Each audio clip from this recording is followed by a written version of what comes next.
Shalom, selamat pagi Bapak Ibu, sahabat-sahabat Rehat yang dikasihi dalam nama Tuhan Yesus. Kita jumpa lagi dalam Renungan Harian Toraya, edisi Selasa 16 Desember 2025. Kita sangat bersyukur bahwa kalau kita ada sampai hari ini hanya karena kasih kemurahan Tuhan. Sebelum kita memulai aktivitas kita pagi hari ini, kita akan membaca dan merenungkan akan firman Tuhan yang menjadi tuntunan kekuatan bagi kita. Mari kita satu dalam doa. Segala puji syukur kemuliaan hanya bagimu Bapa pengasih dan penyayang, panjang sabar dan berlimpah kasih setia. Bapa, kembali pagi hari ini kami datang kepadamu, menyerahkan seluruh kehidupan kami. Bapa, ampuni dosa kami. Kami bersyukur kami ada sampai hari ini hanya karena kasih-Mu, hanya karena pertolongan-Mu Tuhan. Terima kasih untuk berkat yang terbaik Tuhan sediakan bagi kami hari ini. Saat ini Bapa, kami akan membaca dan merenungkan akan firman-Mu. Mari beri kami hikmat, beri kami pengertian, dan Roh Kudus menolong kami untuk menjadi pelaku firman-Mu. Terima kasih Tuhan, kami siap mendengarkan firman-Mu di dalam nama Tuhan Yesus. Haleluya. Amin. Firman Tuhan yang akan kita baca dan renungkan pagi hari ini diambil dari kitab Yudas, pasal 1 ayat 17 sampai 25. Nasihat-nasihat untuk meneguhkan iman. Tetapi kamu, saudara-saudaraku yang kekasih, ingatlah akan apa yang dahulu telah dikatakan kepada kamu oleh rasul-rasul Tuhan kita Yesus Kristus. Sebab mereka telah mengatakan kepada kamu, menjelang akhir zaman akan tampil pengejek-pengejek yang akan hidup menuruti hawa nafsu kefasikan mereka. Mereka adalah pemecah belah yang dikuasai hanya oleh keinginan-keinginan dunia ini dan yang hidup tanpa Roh Kudus. Akan tetapi kamu, saudara-saudaraku yang kekasih, bangunlah dirimu sendiri di atas dasar imanmu yang paling suci dan berdoalah dalam Roh Kudus. Peliharalah dirimu demikian dalam kasih Allah, sambil menantikan rahmat Tuhan kita Yesus Kristus untuk hidup yang kekal. Tunjukkanlah belas kasihan kepada mereka yang ragu-ragu. Selamatkanlah mereka dengan jalan merampas mereka dari api. Tetapi tunjukkanlah belas kasihan yang disertai ketakutan kepada orang-orang lain juga. Dan bencilah pakaian mereka yang dicemarkan oleh keinginan-keinginan dosa. Bagi Dia yang berkuasa menjaga, supaya jangan kamu tersandung, dan yang membawa kamu dengan tak bernoda dan penuh kegembiraan di hadapan kemuliaannya. Allah yang Esa, Juru Selamat kita oleh Yesus Kristus Tuhan kita.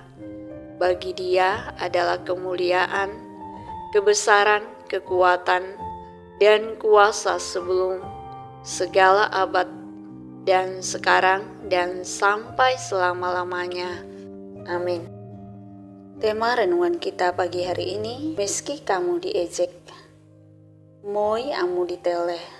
Sahabat-sahabat Rehat yang dikasihi Tuhan, betapa memilukan mendengar kabar ada anak SD dibully sampai meninggal dunia.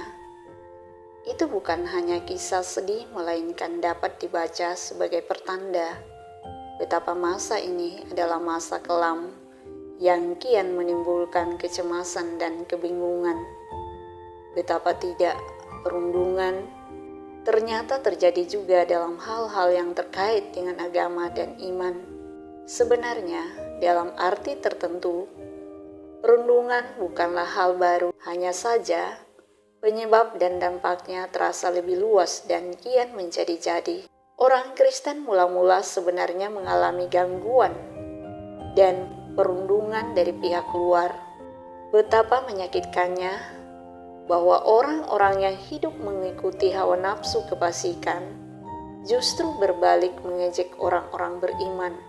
Bayangkanlah bagaimana rasanya kalau mereka yang sedang larut dan mabuk dalam pesta pora, menyindir dan mengejek, meneriaki kita dengan ungkapan, "Ah, sok suci kamu." Yudas menasihati orang beriman untuk melihat dan menjalani situasi yang sulit dan rawan sebagai kesempatan untuk bertumbuh, membangun diri di atas iman yang suci. Pertumbuhan dan pembangunan diri seperti itulah yang memungkinkan mereka dapat terus berbelas kasih juga kepada mereka yang terjebak dalam kubangan hawa nafsu. Mereka mesti dilihat sebagai orang yang lemah. Mereka harus diselamatkan dengan tetap mengasihinya, dan serempak dengan itu tidak kompromi terhadap perilaku buruknya. Perundungan tidak hanya dihadapi dengan tindakan balas dendam. Ingatlah bahwa dalam iman kita dapat tetap berbelas kasih juga kepada mereka yang mengejek kita. Kita mesti membenci pakaiannya, namun tetap mengasihi orangnya. Benci perbuatan jahatnya, tetapi bantulah dengan kasih supaya mereka pun diselamatkan. Amin. Marilah kita berdoa. Bapa yang baik, sangat baik dan terlalu baik bagi kami. Kembali kami bersyukur kepadamu Bapa, buat firman-Mu pagi hari ini. Engkau mengajarkan kepada kami ya Tuhan, bahwa dalam beriman kepadamu ya Tuhan, kami banyak menghadapi tantangan, bahkan kami dibuli, diproses Tuhan. Namun satu hal kami percaya, bahwa Tuhan Engkau ada memberi kami kekuatan. Engkau Immanuel, Allah yang menyertai kami. Terima kasih Tuhan, biarlah Tuhan melalui proses tantangan hidup kami tetap ya Tuhan melakukan kebaikan kepada orang-orang yang membenci kami, orang-orang yang mengejek kami ya Tuhan. Dan biarlah Tuhan juga, Tuhan tetap mengasihi mereka Tuhan. Terima kasih Tuhan, terima kasih. Engkau memberkati ya Tuhan setiap anak-anak Tuhan, jemaat-Mu, jemaat Tangerang Tuhan, semua hamba-hamba-Mu di sana, gembala kami Pak Pendeta Sabara bersama dengan keluarganya, semuanya Tuhan, umat-Mu, jemaat-Mu Tuhan. Kau yang memberkati, menolong kami, menyertai kami Tuhan. Dan biarlah sepanjang hari ini boleh kami lalui ya Tuhan, karena penyertaan Tuhan. Terima kasih Tuhan, berkati setiap orang yang kami jumpai hari ini. Berkati keluarga kami, usaha pekerjaan kami, pendidikan anak-anak kami. Terima kasih Tuhan, terpujilah Engkau selama-lamanya. Engkau selalu memberi yang terbaik bagi kami. Terpujilah Engkau Bapa, kehendak-Mu yang jadi kekuatan kami, pertolongan kami adalah dalam nama Tuhan yang menjadikan langit dan bumi. Di dalam nama Tuhan Yesus kami bersyukur dan berdoa. Haleluya. Amin.